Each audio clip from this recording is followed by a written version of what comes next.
బళ్ళు ఓడలు, ఓడలు బళ్ళు అవుతాయంటారు. రాజకీయాల్లో ఎప్పుడు ఏదైనా సాధ్యమే. ఎవరైనా గెలవచ్చు, ఎవరైనా ఓడొచ్చు. అందుకు ప్రాతిపదికలు ఏమీ ఉండవు. రాజకీయాల్లో కలిసొచ్చే సమయంలో ఏం చేసినా, ఎలా వ్యవహరించినా ఇబ్బందులుండవు. కానీ సమయం సందర్భం కాని సమయంలో కొన్నిసార్లు ఏ నిర్ణయం తీసుకున్నా తాడే పామే కరుస్తోంది. అమెరికా ఫస్ట్ నినాదంతో ఎన్నికల్లో అద్భుత విజయం సాధించిన ట్రంప్ ఆ తర్వాత అమెరికన్ల కంటే ఎవరూ ఎక్కువ కాదంటూ సుంకాలంటూ ప్రపంచ దేశాలను బెదిరింపులకు గురిచేశాడు. తమపై సుంకాలు వేస్తే ఆయా దేశాలపై 100% సుంకాలు వేస్తానంటూ వార్నింగ్ కూడా ఇచ్చాడు. అయితే ట్రంప్ చూపించిన నీతి కెనడాలో లేబర్ పార్టీ ఘన విజయం సాధించడానికి కారణమైంది.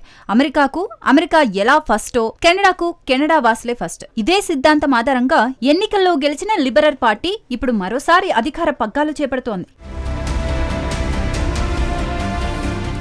కెనడా ఇండియాకు జై కొట్టబోతోంది. మొన్నటి వరకు ఇండియాతో అమీతుమీ అన్న ట్రూడో పాలన ముగిశాక ఇప్పుడు కొత్త ప్రధాని ట్రంప్ వద్దు, మోడీ ముద్దు అంటూ నేరుగా ఎన్నికల ప్రచారం నిర్వహించారు. ఇప్పుడు ఆయన కెనడా ప్రధాన మంత్రిగా బాధ్యతలు చేపట్టబోతున్నారు. కెనడియన్ ఎన్నికల్లో మార్క్ కార్నీ లిబరల్ పార్టీ ఘన విజయం సాధించడం ఇండియాకు అడ్వాంటేజ్ కాబోతోంది. కెనడాతో దెబ్బతిన్న అంతర్జాతీయ సంబంధాలలో బలోపేతానికి ఇండియాకు మంచి అవకాశం లభించింది. రాజకీయంగా ఇప్పుడు కెనడా ఇండియాతో సయోధ్యకు సిద్ధమవుతోంది. కొత్తగా అధికారంలోకి రానున్న కార్నీ తాను ఇండియాతో కలిసి పనిచేస్తానని క్లారిటీ ఇచ్చారు. మాజీ ప్రధాని జస్టిస్ ట్రూడోతో ఇరు దేశాల మధ్య ద్వైపాక్షిక సంబంధాలు దెబ్బతిన్నాయి.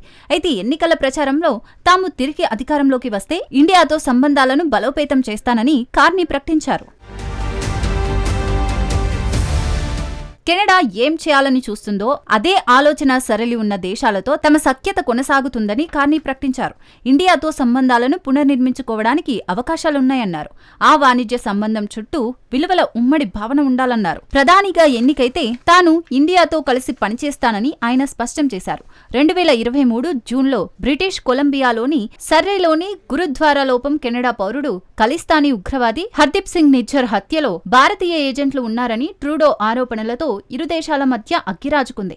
2023లో భారతదేశం కెనడా సంబంధాలు అధోగతి పాలయ్యాయి.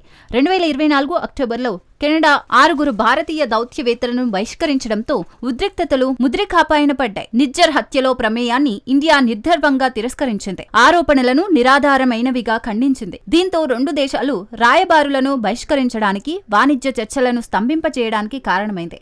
కెనడాకు ఉమ్మడి ప్రజాస్వామ్య విలువలతో వాణిజ్య భాగస్వాములు అవసరమని, ఇటీవల రెండు దేశాల మధ్య ఘర్షణలున్నప్పటికీ భారతదేశం ఒక ముఖ్యమైన భాగస్వామిగా ఉందని కార్నీ పేర్కొన్నాడు.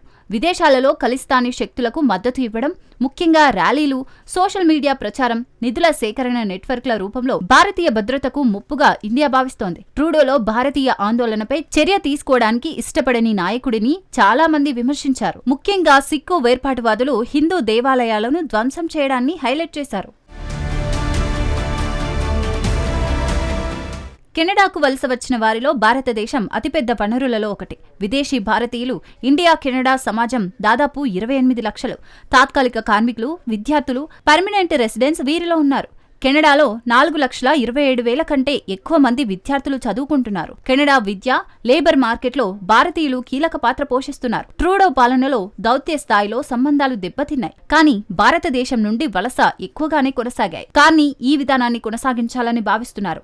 ముఖ్యంగా నైపుణ్యం కలిగిన నిపుణులు, టెక్ కార్మికులు, విద్యార్థుల కోసం కెనడా స్వాగతం పలుకుతుందని స్పష్టం చేశారు. దౌత్యపరమైన వివాదంలో నష్టపోయిన వాటిలో ఒకటి కెనడా. ఇండియా మధ్య నిలిచిపోయిన సమగ్ర ఆర్థిక భాగస్వామ్య ఒప్పందం పట్టాలెక్కనుంది. 2023లో ద్వైపాక్షిక వాణిజ్యం ఇరు దేశాల మధ్య 13.49 బిలియన్ల కెనడా డాలర్లుగా ఉంది. రెండు ప్రభుత్వాలు గతంలో ఏఐ, ఫిన్టెక్, గ్రీన్ ఎనర్జీ, ఉన్నత విద్యలో సహకారాన్ని కొనసాగిస్తున్నాయి. ముఖ్యంగా రెండు ఆర్థిక వ్యవస్థలు చైనా, అమెరికాపై ఆధారపడడాన్ని తగ్గించాలని చూస్తున్నందున కార్నీ నాయకత్వం ఇండియాకు అడ్వాంటేజ్ కాగలదు.